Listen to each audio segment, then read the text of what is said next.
5 of the road to Cocodona. So Cocodona is, if you haven't seen my previous episodes, Cocodona is a 250-mile race in May in Phoenix. Not Phoenix. It's a race from Black Canyon City, Arizona to Flagstaff, Arizona. So it goes through a bunch of mining towns. It's pretty cool. And documenting my training, also talking about what I've been working on every day. So it's pretty much a daily series. I didn't have one yesterday, but gonna catch up today. So this one will be a little bit longer. It's a little bit windy today. Pretty sunny. It's a very nice day in Texas. Probably 75 degrees. I'm on my way to Starbucks. I basically hike to Starbucks almost every day. It's about a mile. It's a great way to get in some more time on feet. Yesterday, I didn't hike or run as much as I planned to. I did probably 5 miles earlier in the day, broken up twice on breaks at work and lunch.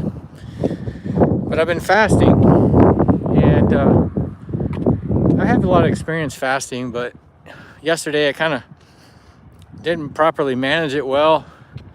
I did fast most of the day, but when I got home, I ate too much. I ate too much protein, and it made me tired. So I took a nap, and then I got busy taking my kids places and ran out of time to go for another workout outside anyways. I did do a couple miles on my indoor bike, which is always my plan every evening. And then I think I did 1,200 meters on the ski RG. So I'm increasing it slowly. Trying to ramp up to 5,000 meters a day again. I've been there before, but you got to ramp up slowly or you really jack up your shoulders. But it's a great workout. Just need to ramp up. But I have a lot of experience on ski RG. I've done 50K twice on it. I may do a long ski this weekend too. I'm also planning a long hike walk on Saturday. So I'm looking forward to it. Here's the new BPN headquarters. The current BPN is over there. So I work really close to BPN. You guys know Nick Bear, hybrid athlete of the year type guy. Their new headquarters is pretty nice. It's gonna have weight rooms like the current one, but they're gonna have like a big sauna room, cold plunge room. I've seen a video about it. I'm also interested to check out Bear Ranch too. I think that's not far from where I live. He's working on that too. He's really invested a lot of money in things. Their company's doing pretty good. Speaking of cold plunges, how many of you do cold plunges? That's something I just never have any interest to do. I really want to get into sauna. Of course, living in Texas, it's kind of like being in a sauna, but I'd like to buy a sauna for my house. One of those small, like egg saunas. I've seen a couple people online that use those regularly. I'd really like to get one of those. But I have no interest in cold plunges. I don't care if it would cut a mile off of my time. I will never do cold plunges. I just can't imagine doing that. No interest at all. I just don't like cold water. And I know it's tough when people say you get used to it. I'm sorry, I just don't want to do that. And I've read that some people have been really been debating on the benefits for it. What have I been up to? The last couple of days I've been buying a lot of stock. Actually, I've been really investing in NVIDIA. It's really far down. I know it's kind of a segue talking about stocks and electronics, but I think if you're in the stocks, I think NVIDIA is a really good buy right now. It's down to it was been in the 115s, and now today it's dropped even down to 111. It's a little bit lower than I bought it at, but typically it's in the 130 range. And I think that's going to be the Apple type company in the future. Basically, you can't run an AI server without NVIDIA's chips, and some of their chipsets are $50,000. So NVIDIA's a really good buy, I think. But also some of the other companies like AMD, which is kind of the other company that's really investing in AI chips. Actually, the CEO of NVIDIA, his sister-in-law, runs AMD, so it's amazing how close knit everything is. But AMD is kind of the second player in those kind of chips. And the fabs also are good ones. TSMC, unfortunately, their stock is just really high price, so it's, but it's down. UMC, which is United Micro, is number 2 player in fabs. Basically, fab is the silicon that goes in the chip. So you got TSMC, UMC, and a few other foundries. They're called foundries that make it. So they're kind of like the second tier supplier to these companies, but they're also good to invest in. Then listening to podcasts about super shoes. I've always been some interesting stories about super shoes. Mainly with listening to the Swap podcast, which is David Roach and others. But the interesting discussion is about trail shoes. Are there any good super shoes and trail shoes? And most people seem to think no. And I kind of agree with them. I haven't tried any super shoes in the trail version, but I did try in the road. I tried some Saucony. I just didn't like them. There were some of the earlier models. But in trail shoes, people, at least the experts like David Roach and others, think that the Adidas Aggregate is really the one that's the most far along. And then I think it's called the Alpha Fly. Nike's got one too. I know Megan Roach uses those. But the thing about super shoes and trail shoes is they're just so heavy. People say they're just not getting much benefit. They're just so far behind the road shoes. I think that's why you see some top elite runners using super shoes from the road versions and trail running. So if you didn't know, it's not very technical. People can do that. But it was also in the news because 2 cross-country runners got disqualified because of stack height on a Nike shoe.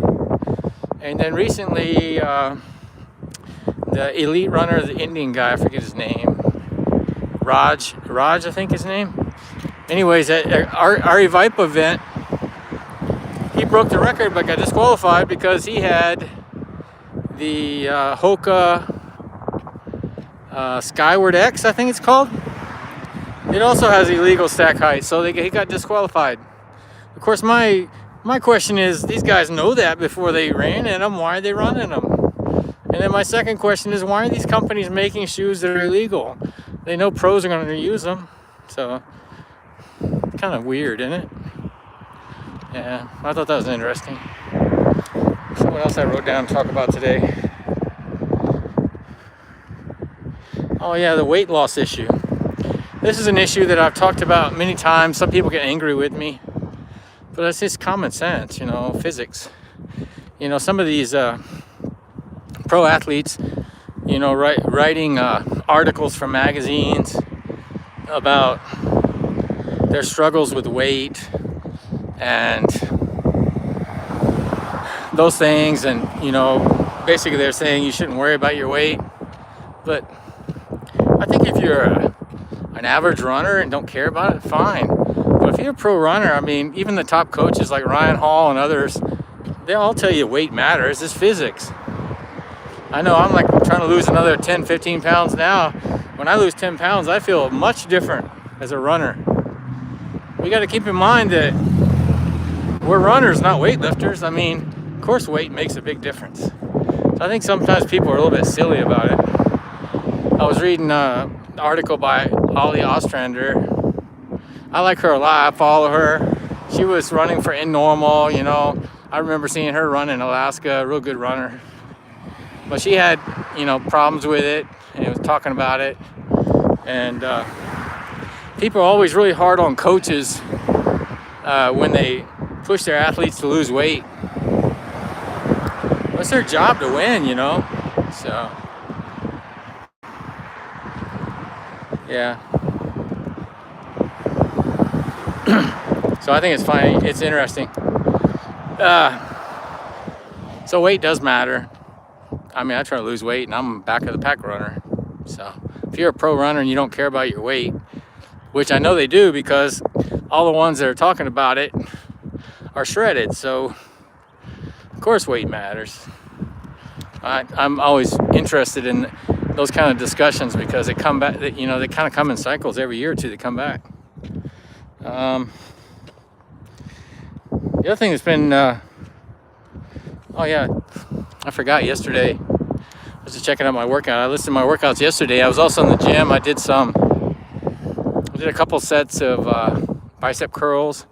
I also did some tricep push downs. So I did some arm work in the gym yesterday. My gym. I was listening to the news. You know, every day is the news. There's so much news going on. Another thing that's been interesting is a lot of people keep debating about creatine. Creatine's an interesting one because people say that it's something that you just have to absolutely take. It's, you know, so much benefits and all that. I don't doubt that. I've been a creatine taker for a while. I've stopped for the last few months, but I was taking 5. I think it's 5. Is it 5 milligrams or 5 grams? I think it's 5 milligrams, which is the suggested amount. I mean, maybe it's helping me recover a little faster, but to be honest, I'm not seeing much improvement. Everybody says, well, it's the most studied supplement since the 60s and you must take it. But now everybody's saying, well, if you're not seeing any benefit, it's because you're taking too little. And now it turns out that most people are taking 10 milligrams or 15 milligrams per day. So I don't know. I might increase it and see if it helps. I mean, worst case, it's just gonna expel it. I mean, because it's basic creatine is something your body makes already. So, you know, the only thing it could do is could upset your stomach or you just expel the product. But it sounds like a lot of people are having success at a higher dosage, so I'm going to try it out. But if you have any experience with creatine, let me know. I'm curious to hear what you say. But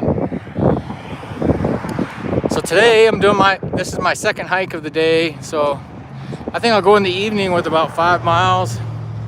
And then I'm planning to go do a workout tonight. I mean, the weather's awesome. It'll be a hike, run, maybe 6 miles. And then I'll hit the bike and the ski machine again tonight. But hope everybody's doing great. I'm doing good. No injuries at the moment. I mean, my foot bothers me some here and there, but I'm just getting old, you know. So I always tell people that, and they're like, "Well, I'm feeling a little injured." I said, "When you get old, something's always going to hurt a little bit. It's just normal, but especially when you're ultra runner." So, anyways, I wish everyone a great Thursday, and I'll talk to you soon. I'm gonna be at Starbucks soon. Oh, I was gonna say about Starbucks, prices have gone up. I used to get a cheese tray and a latte, and it used to cost me like 10 something. Now it costs me 11 something. So a lot of these companies are trying to take advantage of some things going up in price. I've seen that at Starbucks, you know, go up $1. But everyone have a great day. Talk to you later.